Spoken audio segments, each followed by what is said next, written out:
নিরামিষ দিনে এইভাবে একবার পটল রান্না করে দেখুন, মুখে লেগে থাকবে, এতটাই টেস্টি। আর এক রেসিপিতেই কিন্তু সব ভাত খাওয়া যাবে, এতটাই টেস্টি। চলুন বন্ধুরা, আজকের রেসিপিটা সম্পূর্ণ দেখার অনুরোধ রইল।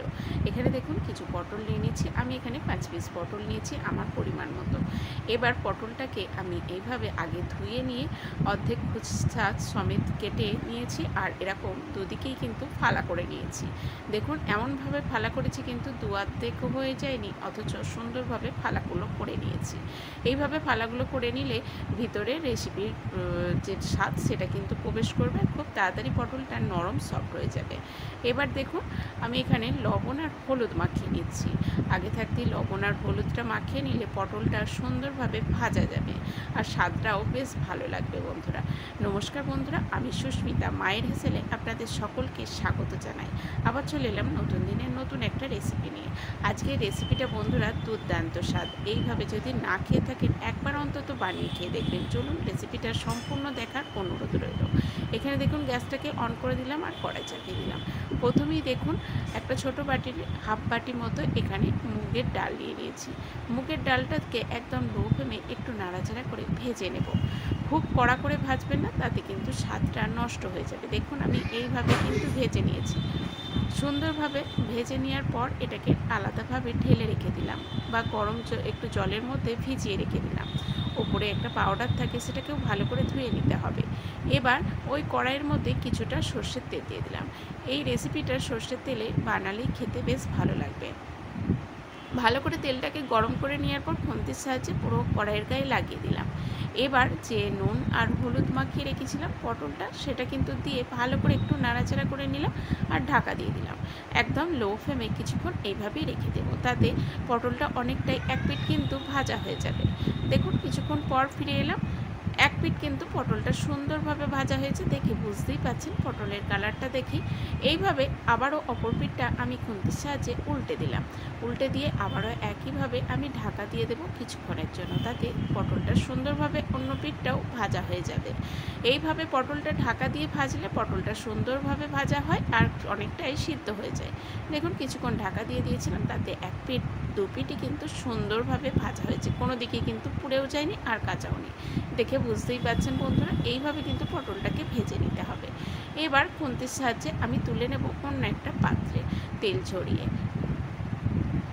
আর এই গরমে পটলের অনেক রকম রেসিপি আপনারা বানিয়ে খেয়ে দেখছেন। এইভাবে যদি মুগের ডাল দিয়ে না বানিয়ে খেয়ে থাকেন, তবে এইভাবে একবার বানিয়ে খেয়ে দেখবেন, মুখে লেগে থাকবে। কোনো স্পেশাল নিরামিষ দিনে এইভাবে একবার বানিয়ে দেখবেন।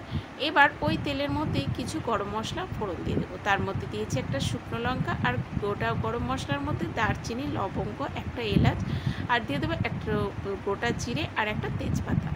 সুন্দর করে মশলাটাকে আগে ভেজে নিতে হবে, তাতে সুন্দর একটা ফ্লেভার আসবে। আর মুগের ডালের আলাদা একটা সেন্ট আছে, তার মধ্যে যদি এরকম গোটা গরম মশলা দেওয়া হয়, তার স্বাদ কিন্তু আরও দ্বিগুণ বেড়ে যাবে। এবার একটা বড় সাইজের টমেটো, সেটাকে কিন্তু ছোট ছোট করে পিস করে নিয়েছি, আর লবণ দিয়ে একটু নাড়াচাড়া করে নিয়ে একদম লো ফ্লেমে কিছুক্ষণের জন্য ঢাকা দিয়ে দেবো। তাতে দেখবেন টমেটোটা অনেকটাই নরম হয়ে যাবে। দেখুন বন্ধুরা, কিছুক্ষণের জন্য একটু ঢাকা দিয়ে দিয়েছি, তাতে টমেটোটা অনেকটাই নরম হয়ে গেছে, সফট হয়ে গেছে।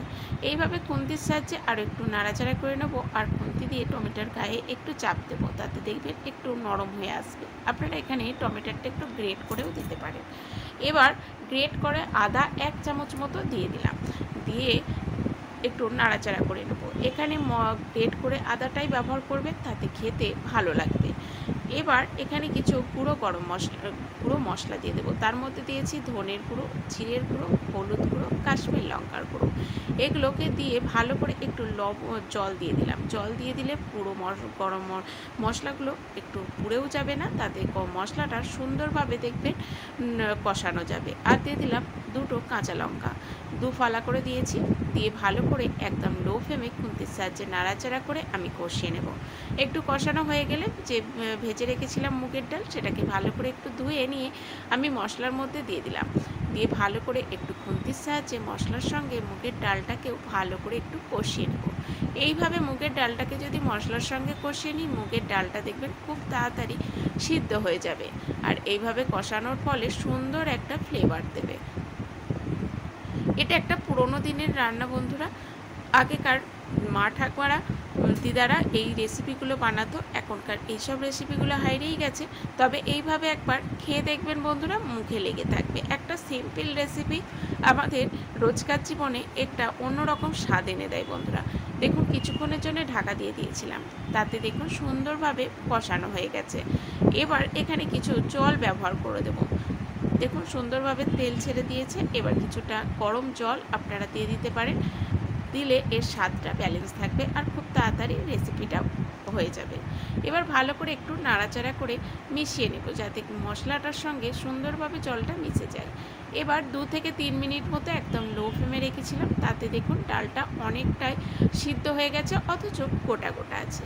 এই সময় একটু নাড়াচাড়া করে নিয়ে ভেজে রাখা পটলটাকেও দিয়ে দেবো, কেননা পটলটাও একটু রেসিপির সঙ্গে সিদ্ধ হবে, তাতে সম্পূর্ণ পটলের সঙ্গে এই রেসিপির ফ্লেভারটাও ঢুকে যাবে আর মশলাটাও প্রবেশ করবে, তাতে পটলটা ভাতের সঙ্গে মেখে খেতে দুর্দান্ত লাগবে। একটু নাড়াচাড়া করে নিলাম, নাড়াচাড়া করে নিয়ে আরও 2 মিনিট মতো একটু লো ফ্লেমে আমি ঢাকা দিয়ে দেবো, যাতে পটলটাও সুন্দরভাবে নরম হয়ে যায়। আর বন্ধুরা, এখনও পর্যন্ত যারা রেসিপিটা দেখছেন, যদি লাইক দিতে ভুলে যান, অবশ্যই একটা লাইক দিতে ভুলবেন না। একটা লাইক দেবেন আর সুন্দর একটা কমেন্ট করে জানাবেন আজকে রেসিপিটা আপনাদের কেমন লাগলো, কেননা আপনাদের এক একটা কমেন্ট আমাকে আরও উৎসাহ এনে দেবে নতুন রেসিপি আপনাদের সঙ্গে শেয়ার করার জন্য।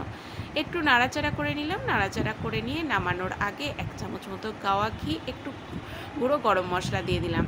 দিয়ে ভালো করে একটু নাড়াচাড়া করে সুন্দরভাবে একটু মিশিয়ে নিতে হবে ঘি আর গরম মশলাটা, যাতে সুন্দরভাবে রেসিপিটার সঙ্গে মিশে যায়। আর এইভাবে একবার মুগের ডাল দিয়ে পটলটা অবশ্যই বানিয়ে দেখবেন, আর আমাকে বানানোর পর খেয়ে দেখে তারপরে কিন্তু কমেন্ট করবেন আপনাদের রেসিপিটা কেমন লাগলো। যারা পটল খেতেও ইচ্ছে করে না, একঘেয়ে পটল, তারা কিন্তু এইভাবে একবার বানিয়ে খেয়ে দেখবেন।